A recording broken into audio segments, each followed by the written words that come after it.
I now want to hand over to Erik MacEachern from SEPA, who will go on to another tool that's really useful to us, and that's competitive behaviours.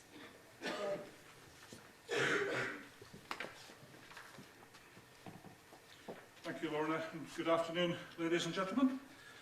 During the last 18 months, as I've helped to shape the Life Smart Waste Competitive Behaviour Toolkit, I reflected back to a lesson I learned before I joined SEPA 10 years ago.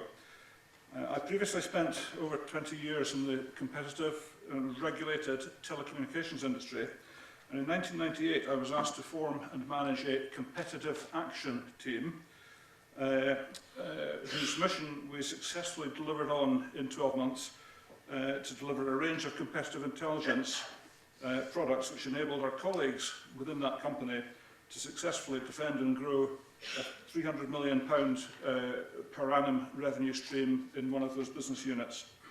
The lesson I learned back then, which holds as true for me today, is that creating business behaviour insights that can make a real difference is much less about rocket science and much more about common sense. I'm actually going to modify that statement based on Joe's anecdote this morning about the lady with the rock in the car. I'm going to say it's much less about rocket science and much more about rock sense.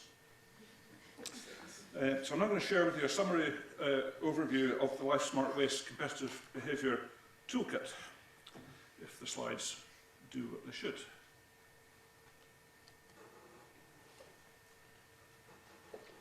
Yes, there we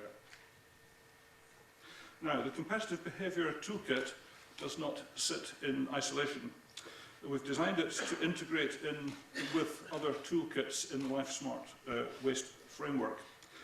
For example, the horizon scanning output can feed directly into Competitive Behaviour Toolkit, and the output from the Competitive Behaviour Toolkit can feed out into intervention design.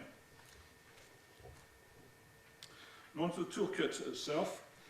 Out of a long list of at least 40 possible tools, for the pilot we selected an initial set of 6 tools that we felt would combine into a coherent framework that would help regulators and intelligence teams to generate actionable insights and answers to key intelligence questions.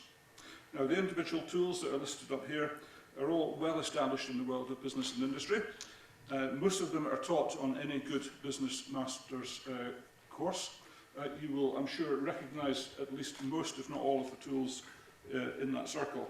The difference is that we have made them easy and accessible and easy to understand, with step-by-step guidance and training relevant to the regulatory context.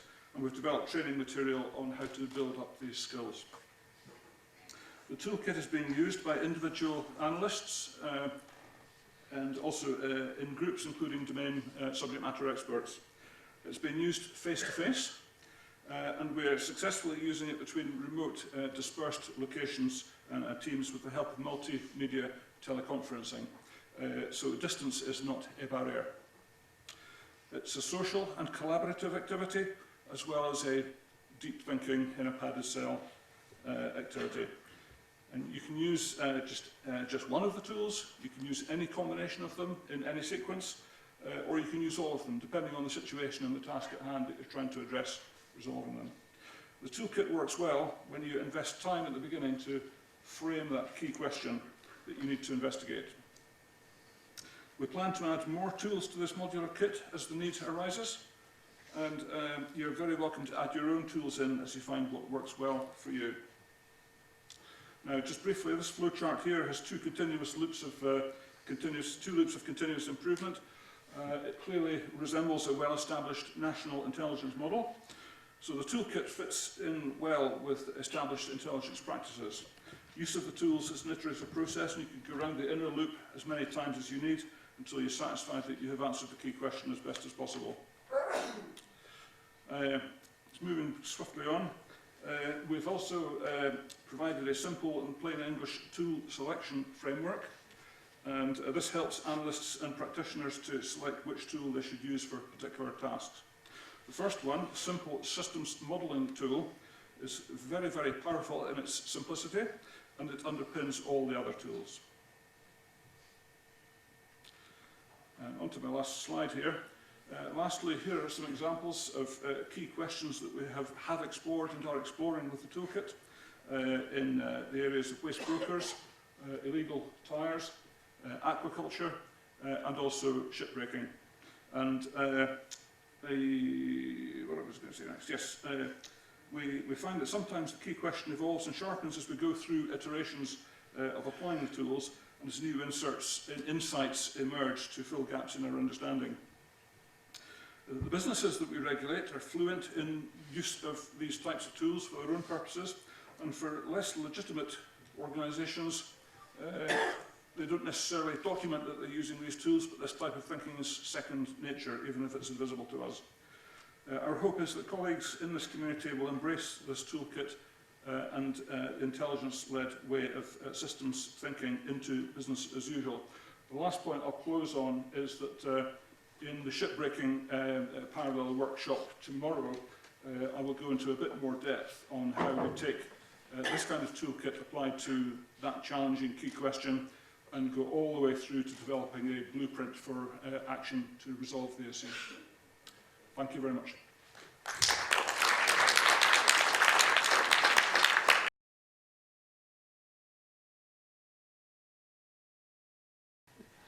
Eric, just one for yourself, just in relation to that toolkit that you described earlier, it's maybe just for a bit more information for the delegates as to who you would see utilising it. Would it be intelligence analysts? Would it be regulators, inspector? Who do you think would get the best use out of it, best value? That's a really good question, thank you. All of the above, but in a certain sequence, would certainly see intelligence analysts, intelligence teams being the initial early adopters within an organisation, and effectively similar to how you have a trained trainer rollout of any training.